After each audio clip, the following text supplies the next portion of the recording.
In shops across the country, a quiet revolution is sparking to life. It's not just about metal and machines, it's about the people. From classrooms to shop floors, this is where passion meets purpose.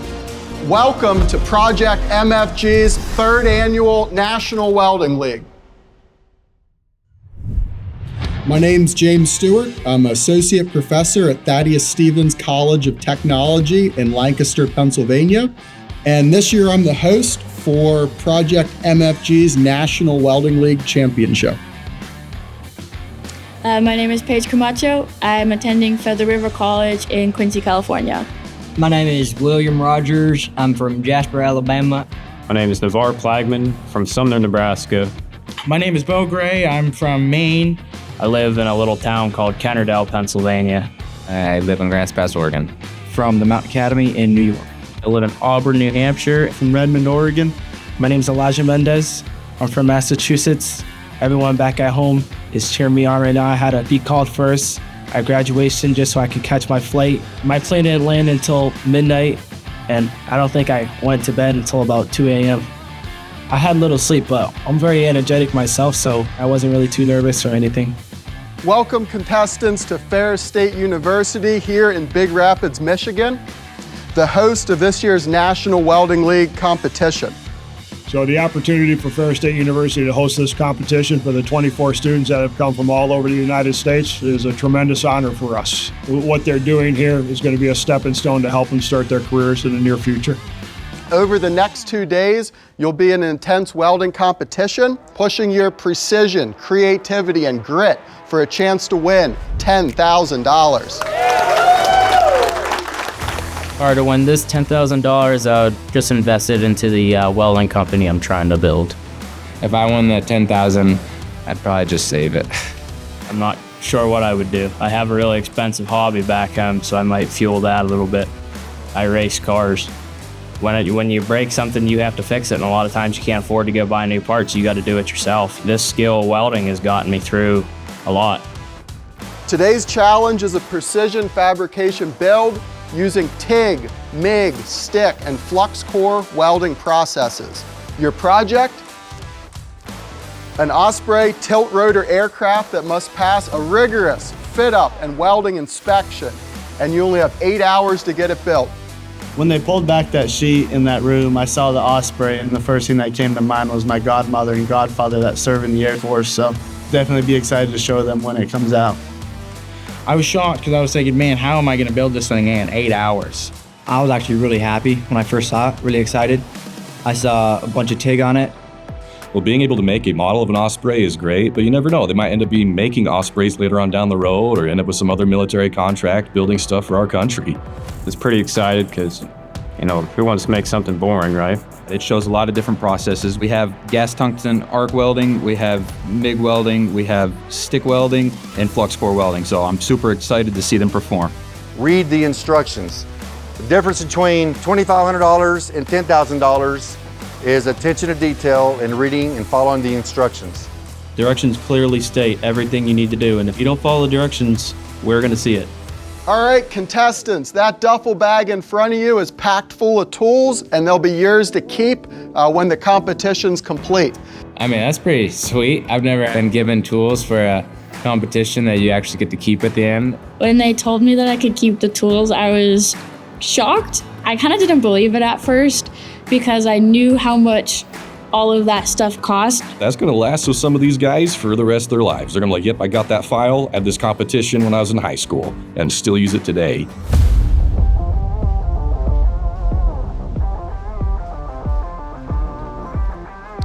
Welcome to the Welding Lab at Ferris State University. Competitors, are you ready? Yeah! Are you ready to weld? Yeah! Your time starts now.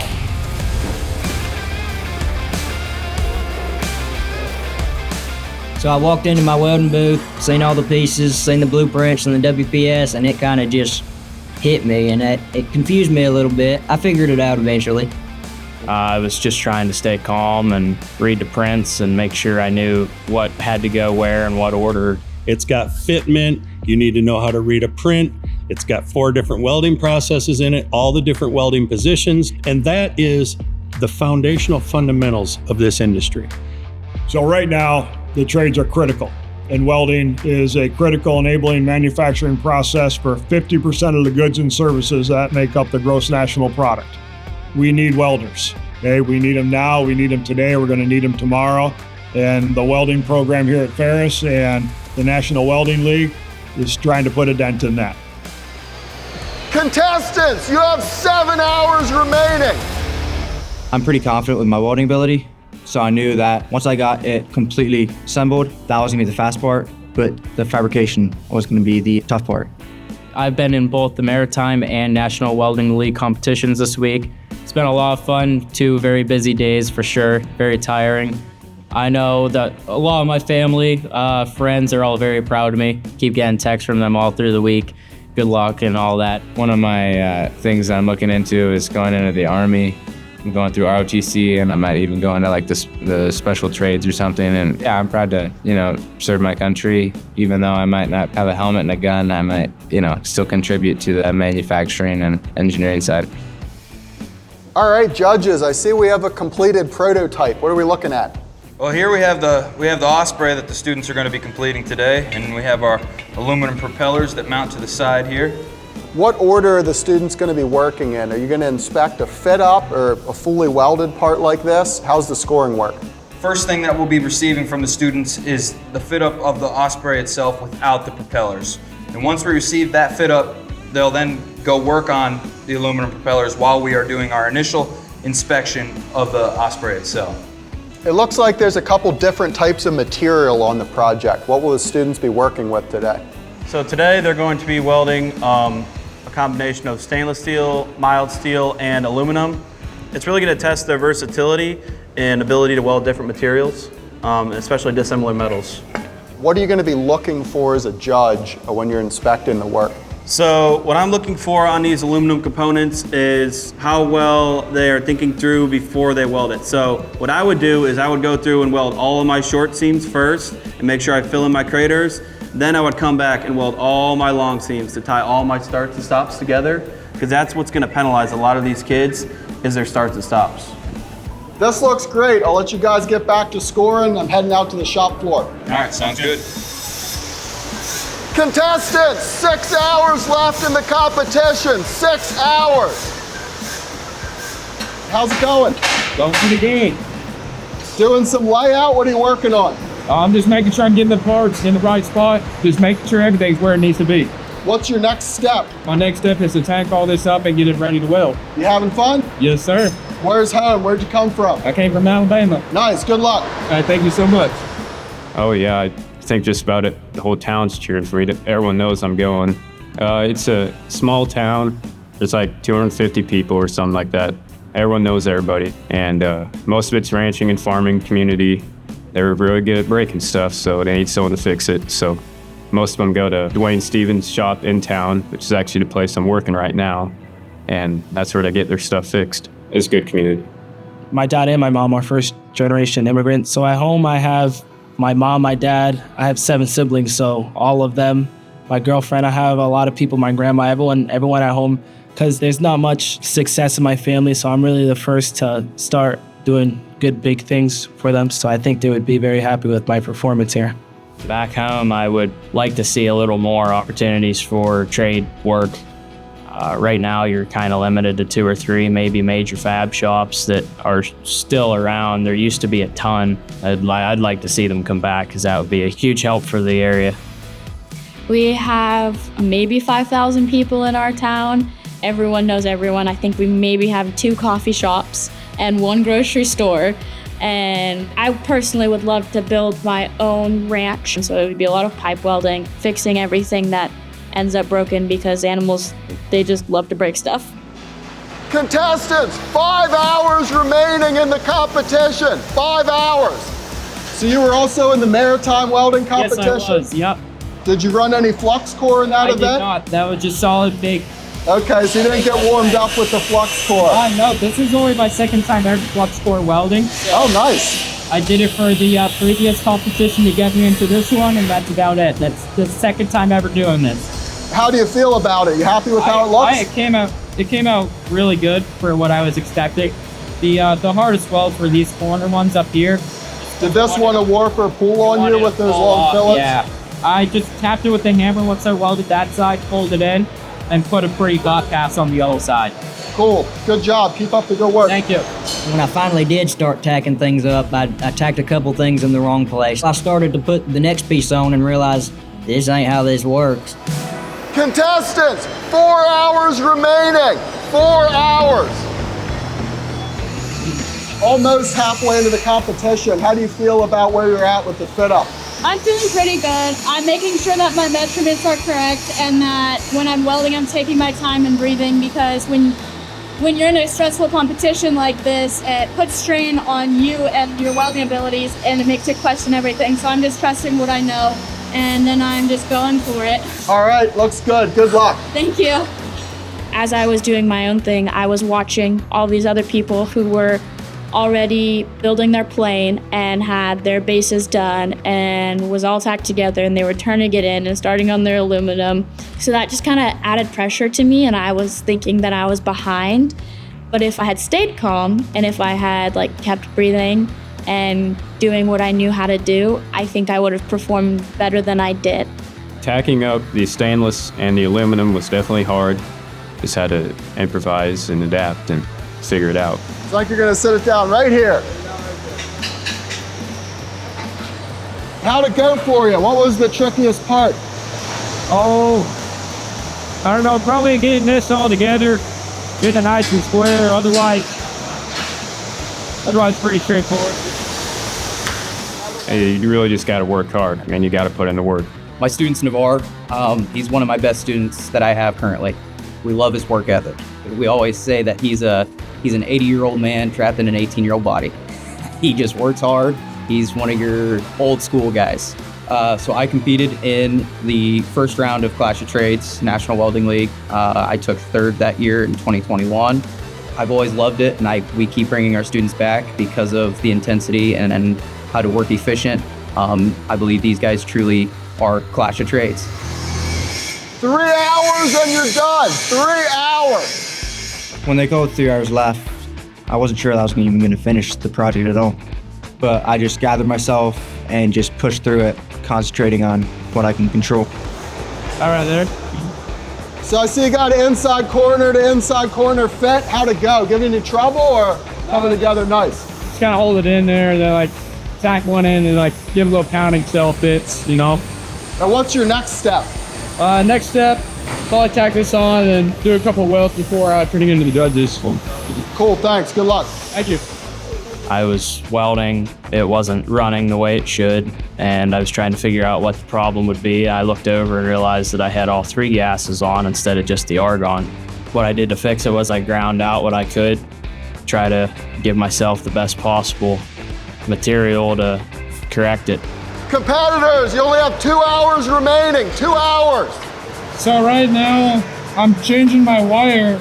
It keeps slipping off the drive roll, which is basically just a road for it to travel on into the lead.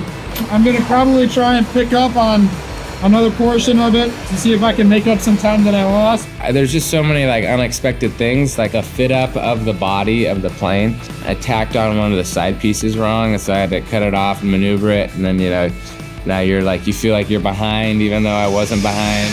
Competitors, you only have 1 hour remaining.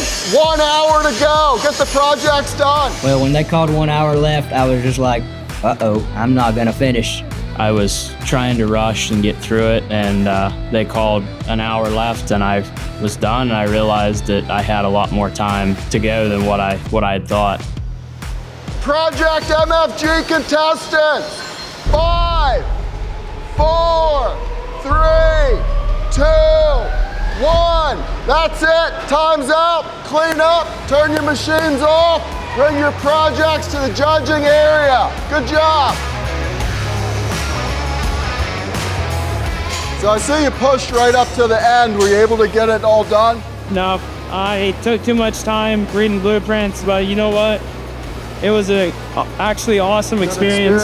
I'm really proud of my stainless steel. They're not the prettiest, but This is the first time I've ever attempted stainless steel. Oh, wow. So that's So tough. I tried my best and got it as done as I could. Hey, good job working up till the end. Thank you, sir. They called the last 10 seconds. I was cleaning, I was checking, and before they called the time, 1 second, I got it in. Looking at it now, that thing was much harder than it seemed when I first saw it.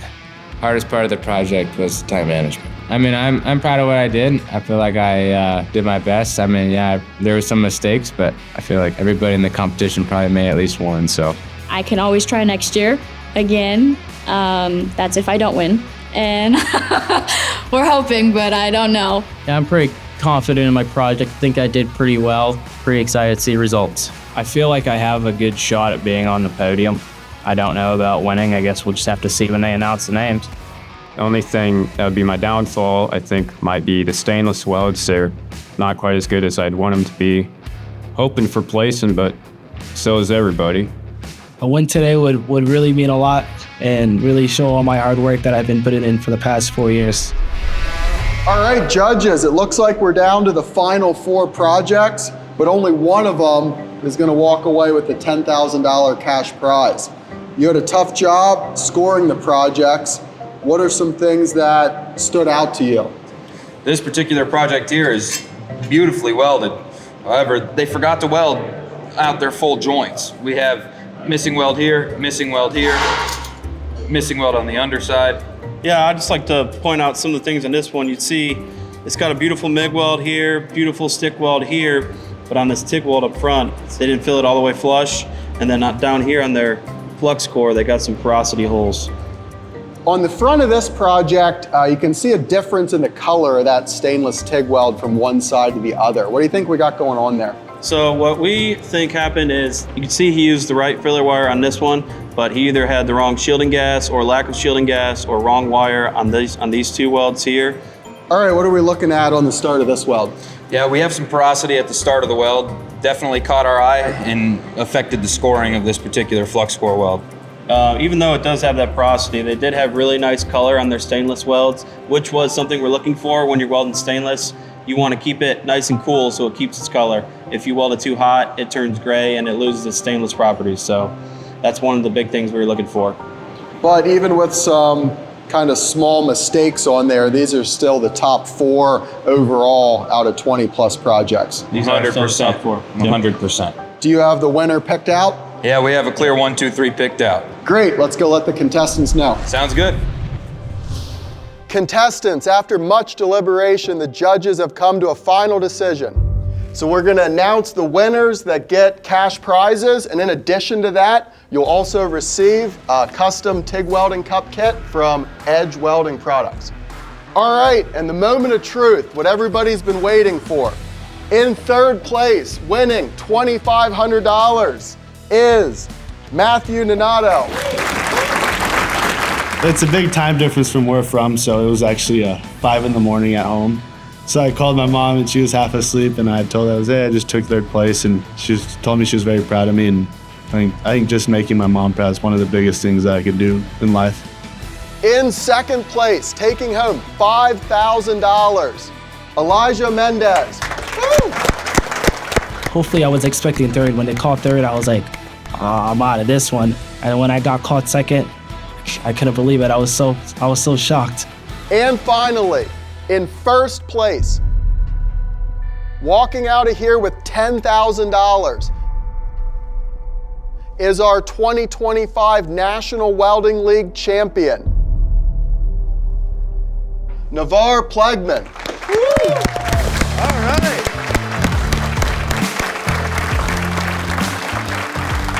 And I got 1st, and it was my name, and I was just overwhelmed. I mean, that's a lot of money. I'll probably put it towards a truck of my own, either that or just stick it away, save it for a rainy day. Well, that does it for Project MFG's 3rd annual National Welding League Championship. We'd like to give a special shout out to our supporters. If you would like to compete in a Project MFG welding competition or learn more about the trades, please visit our website at projectmfg.com. It's free to compete, and you could walk away with an extra $10,000 on top of all the skills you learn here at the competition.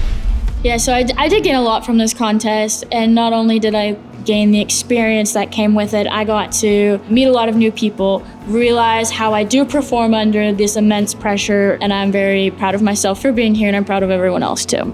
I've known about this competition for 3 straight years. It's the first time I've been able to do it, and it's literally everything you dream of, and it brings out your best. It means a lot to me to win that kind of money, because I mean, I make money, but nothing ever like this. So it's really a shock to me. It's a great thing.